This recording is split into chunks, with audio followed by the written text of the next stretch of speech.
Hello friends, welcome again to my channel Gujju તડકા. તમે મારી channel પર નવા હોવ તો પ્લીઝ મારી ચેનલ લાઇક, શેર અને સબસ્ક્રાઈબ કરવાનું ભૂલશો નહીં. આજે હું લઈને આવી છું શિયાળાનું ઉત્તમ અને પૌષ્ટિક વસાણું એટલે કે ગુંદર પાક.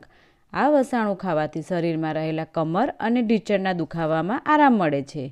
ખાલી ચડતી હોય તો તેમાં પણ રાહત થાય છે અને શરીરમાં તાકાત, પુષ્ટિ પણ આપે છે. શરીરમાં રહેલા કફ અને વાયુ વિકારને પણ દૂર કરે છે.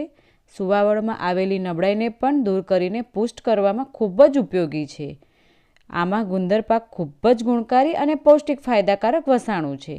તો હવે આપણે બનાવવાનું શરૂ કરીશું.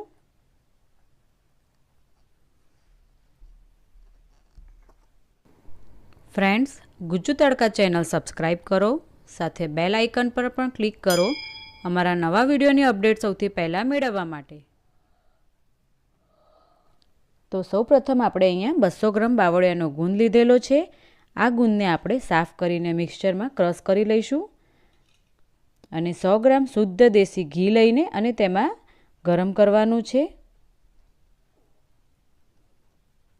તો એક તપેલીમાં ઘી આપણું ગરમ થવા માંડ્યું છે.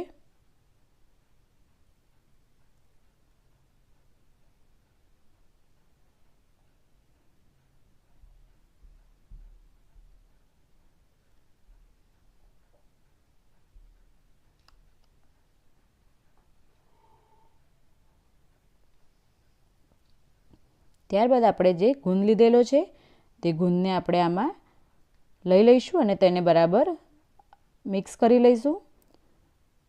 આ પ્રોસેસ કરવાથી ગુંદર દાંતમાં ચોંટશે નહીં અને તેમાં રહેલા ગુણધર્મનો લાભ પણ આપણને પૂરેપૂરો મળી શકશે.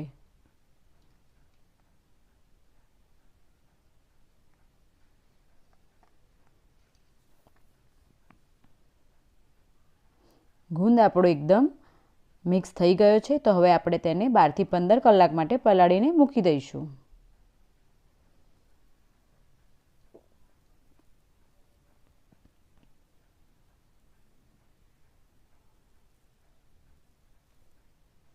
ઇન્ગ્રેડિયન્ટ્સ વિશે જાણી લઈશું. અહીંયા આપણે ગુંદર જે પલાળીને લીધેલો છે, અહીંયા આપણે ટોટલ 350 ગ્રામ ઘી લીધેલું છે, 450 ગ્રામ દેશી ગોળ, 150 ગ્રામ ભાખરીનો લોટ, 50 ગ્રામ અડદનો કકરો લોટ, 100 ગ્રામ ટોપરાનું છીણ, અખરોટ, કાજુ, બદામ, પિસ્તા, 2 ટેબલસ્પૂન ખસખસ, 3 ટેબલસ્પૂન સૂંઠ પાવડર, 3 ટેબલસ્પૂન ગંઠોડા પાવડર અને દ્રાક્ષ. તો હવે આપણે બનાવવાનું શરૂ કરીએ. સૌપ્રથમ આપણે જે ડ્રાયફ્રૂટ લીધેલા છે તે ડ્રાયફ્રૂટને આપણે રોસ્ટેડ કરી લઈશું. અહીંયા તમારે જે મનગમતા ડ્રાયફ્રૂટ હોય તે તમે વધારે લઈ શકો છો. તો આપણે તેને રોસ્ટેડ થઈ ગયા છે તો હવે તેને ક્રશ કરી લઈશું. ક્રશ થઈ ગયા છે તો હવે આપણે બનાવવાનું શરૂ કરીએ. સૌપ્રથમ આપણે કઢાઈને ગેસ ઉપર લઈશું અને ઘી આપણે તેમાં લેવાનું છે. અહીંયા મેં લોખંડની કઢાઈ લીધી છે. તમે કોઈ પણ જાડા તળિયાવાળી કઢાઈ લઈ શકો છો.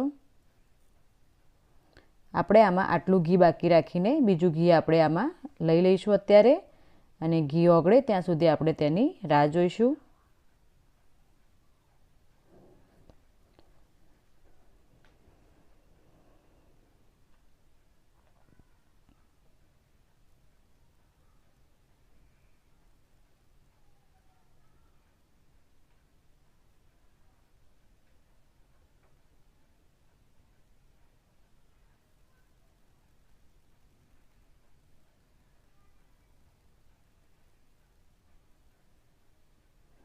ઘી ઓગળી ગયું છે તો હવે આપણે પહેલાં ભાખરીનો જે કકરો લોટ લીધેલો છે તે ઉમેરીશું અને આ બધી પ્રોસેસ આપણે મીડિયમ ફ્લેમ ઉપર જ કરવાની છે. એ વાતનું તમારે ખાસ ધ્યાન રાખવાનું છે. હવે આપણે આને બરાબર હલાવી લેવાનું છે.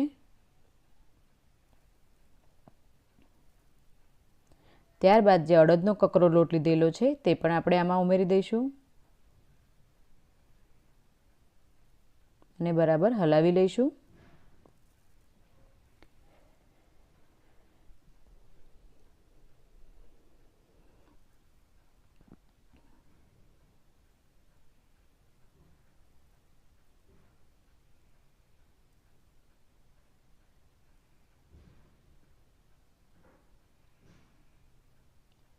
તો લોટ બરાબર શેકાઈ ના જાય ત્યાં સુધી આપણે તેને હલાવતા જ રહેવાનું છે.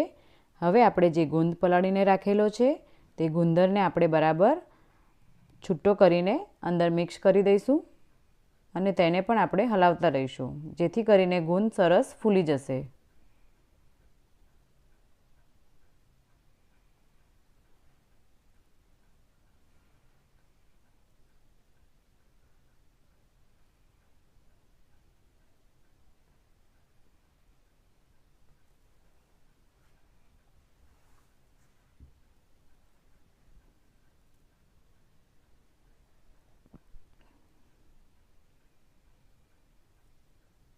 તો લોટ બરાબર શેકાઈ ગયો છે, તો હવે આપણે તેને એક પ્લેટમાં કાઢી લઈશું.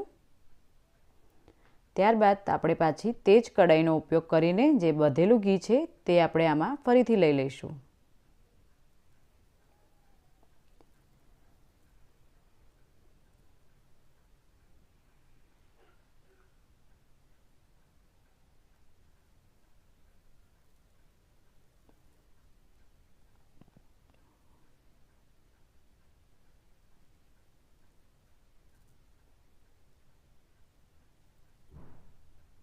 ઘી ગરમ થઈ ગયું છે, તો આપણે જે દેશી ગોળ લીધેલો છે તે આપણે આમાં ઉમેરી દઈશું. દેશી ગોળના ફાયદા પણ બહુ બધા હોય છે, તો દેશી ગોળનો યુઝ કરશો તો બહુ વધારે સારું રહેશે. આપણે આ બધી પ્રોસેસ મીડિયમ ફ્લેમ ઉપર જ કરવાની છે.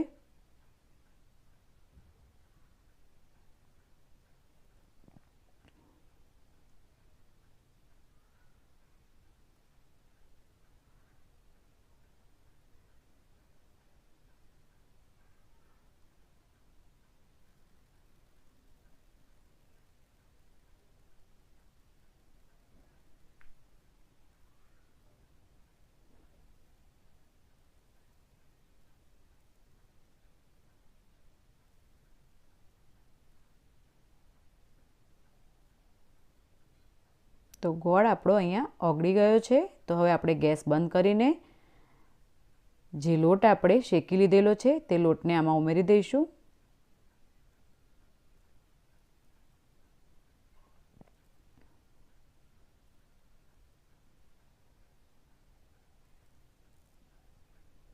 અને તેને બરાબર મિક્સ કરી લઈશું.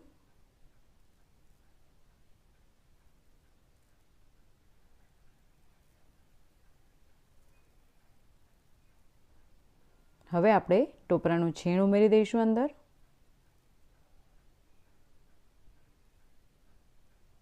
અને હલાવતા રહીશું.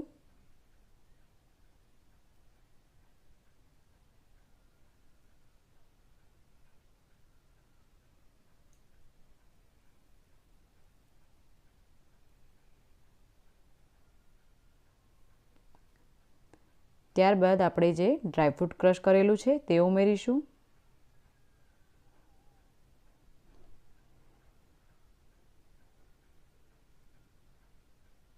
ખસખસ ઉમેરીશું.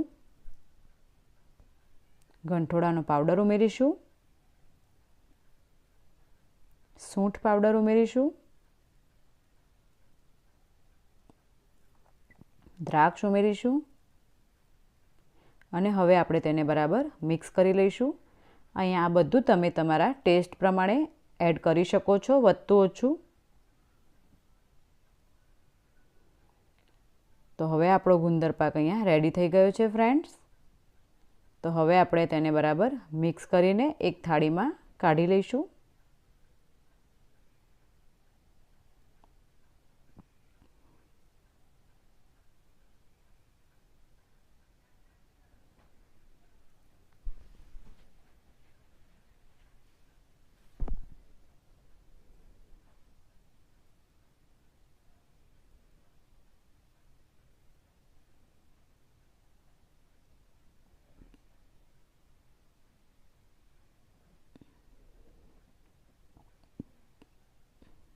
આપણે તેને એક થાળીમાં કાઢી લીધું છે. તો હવે આપણે તવીથાની મદદથી તેને બધી બાજુ બરાબર સ્પ્રેડ કરી લઈશું.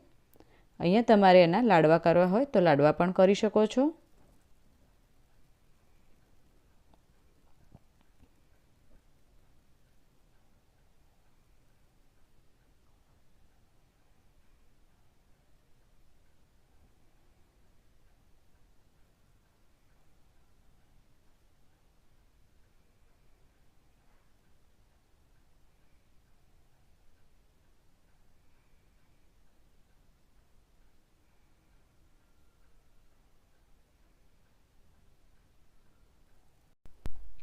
ત્યારબાદ આપણે પિસ્તાથી થોડું ગાર્નિશિંગ કરી લઈશું.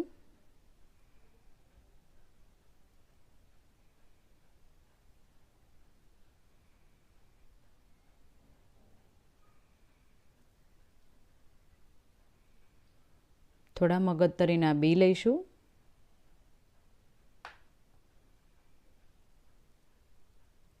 અને ખસખસ.